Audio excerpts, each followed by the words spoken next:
রাসূল করিম সাল্লাল্লাহু আলাইহি ওয়াসাল্লাম বলেন আমি তোমাদের সবার চাইতে আমার আল্লাহকে বেশি জানি এবং চিনি। মারিফত হচ্ছে কালবের কাজ। এবার বলেন তো আপনার এলাকার কোন মাদ্রাসায় কালবের বিদ্যা শিক্ষা দেওয়া হয়? যে আপনাকে বাবা তুমি আজকে মাদ্রাসায় ফাজিলে ভর্তি হয়ে গেলা, কামেলে ভর্তি হয়ে গেলা, আলেমে ভর্তি হয়ে গেলা, ক্লাস 1-এ ভর্তি হয়ে গেলা, চলো আজকে তোমাকে কালবের সবক দিলাম, বিদ্যা অর্জন করো, শিক্ষা দেওয়া হয়?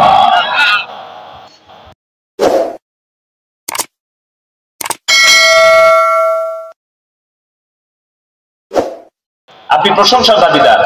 দ্বিতীয়ত আলোচনা হয় ইসলাম নিয়ে, মানে মাসালা মাসাইল, নামাজ পড়তে হবে, রোজা রাখতে হবে, হজ করতে হবে, যাকাত দিতে হবে, বাস কেন?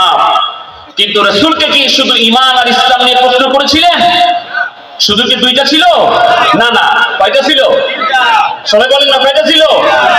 তাহলে তিনটাকে বাদ দিয়া দুইটাকে নিয়ে যারা ইসলামের কথা বলবে, দ্বীনের কথা বলবে, তারা পরিপূর্ণ দ্বীনের কথা বলছে না।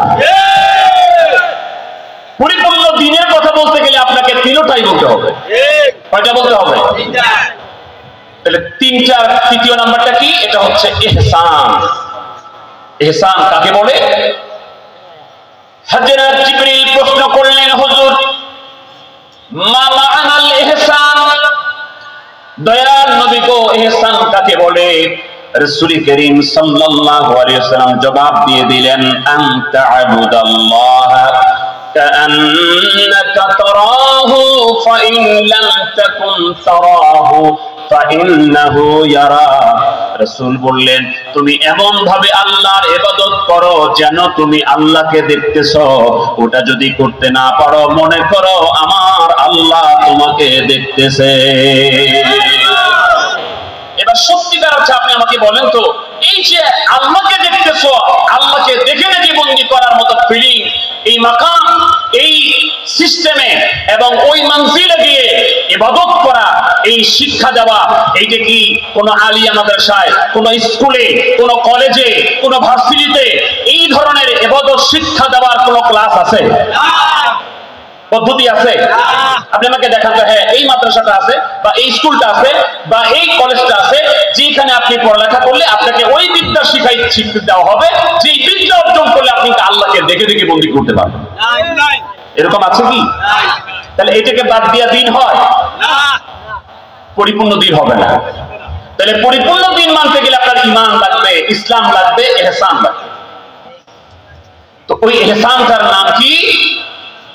এখন অনেক মানুষ বলে তাসাউফ, তরিকত, মারিফত এগুলি আসলে বানোয়াট, ইসলামের না, এগুলি পীর ফকিরা বানিয়েছে। তো আমি আপনাকে বলি, এই মাদ্রাসাতে হাদিস বিভাগে টাইটেলে কামেলে সহিহ বুখারী পড়ানো হয়, তার 7 পৃষ্ঠায়। কত পৃষ্ঠায় ভাই? 7 পৃষ্ঠা। আমি কিন্তু আন্দাজি পৃষ্ঠা নাম্বার বলছি না।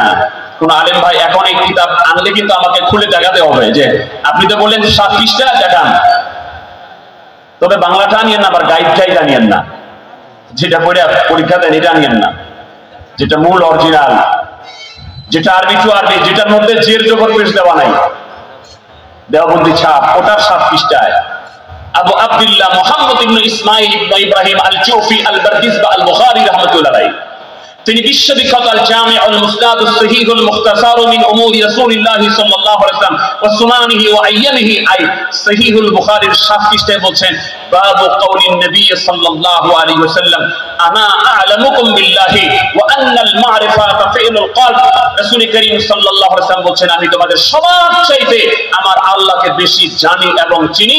মারিফত হচ্ছে কালবের কাজ।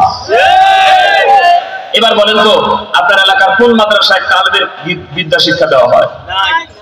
যে আপনাকে বাবা তুমি আজকে মাদ্রাসায় ফাজিলে ভর্তি হয়ে গেলা, কামেলে ভর্তি হয়ে গেলা, আলেমে ভর্তি হয়ে গেলা, ক্লাস 1-এ ভর্তি হয়ে গেলা, চলো আজকে তোমাকে কালবের সবক দিলাম, বিদ্যা অর্জন করো, শিক্ষা দেওয়া হয়?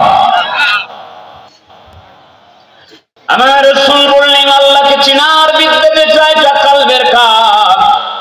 বিশ্ব জাতির মঞ্জিল কে পছন্দ করেন আর কে পছন্দ করেন না সেটা আপনার ব্যাপার, কিন্তু বিশ্ব জাতির মঞ্জিল আতরশি পাক দরবার শরীফে খাজা বাবা ফরিদপুরের কর্মসূচি যেমন ঈমান তেমন ইসলাম তেমনি ইহসান। বিশ্ব জাতির মঞ্জিলে 5 ওয়াক্ত নামাজ জামাতের সাথে হয়, বিশ্ব জাতির মঞ্জিলে সুন্নাত তরিকায় সব নামাজগুলি হয়, বিশ্ব জাতির মঞ্জিলে কুরবানি হয়, রমজান পালন দরবারে ইহসান অর্থাৎ ইলমে মারিফত, যেটাকে রাসূল বলেছেন আল্লাহকে চেনার যে বিদ্যাটা, এটা কালবের বিদ্যা। খাজা বাবা ফরিদপুরীর দরবারে বিশ্ব জাকের মঞ্জিলে গেলে তিনি বলেন, বাবা লতিফায়ে কালবে সবক দিলাম, বাবা লতিফায়ে কালবে, এই কালবের মধ্যে আল্লাহ আল্লাহ আল্লাহ আল্লাহ শব্দ হচ্ছে, বাবা এই কালবের মধ্যে আল্লাহ আল্লাহ জিকিরে আগায় গেলেই তুমি আল্লাহকে পাবা। এজন্য আল্লামা মোল্লা আলী কারি রাহমাতুল্লাহি আলাইহি ওয়া আখিরি দাওয়ানা আলহামদুলিল্লাহি রাব্বিল আলামিন। আসসালামু আলাইকুম ওয়া রাহমাতুল্লাহি ওয়া বারাকাতুহু।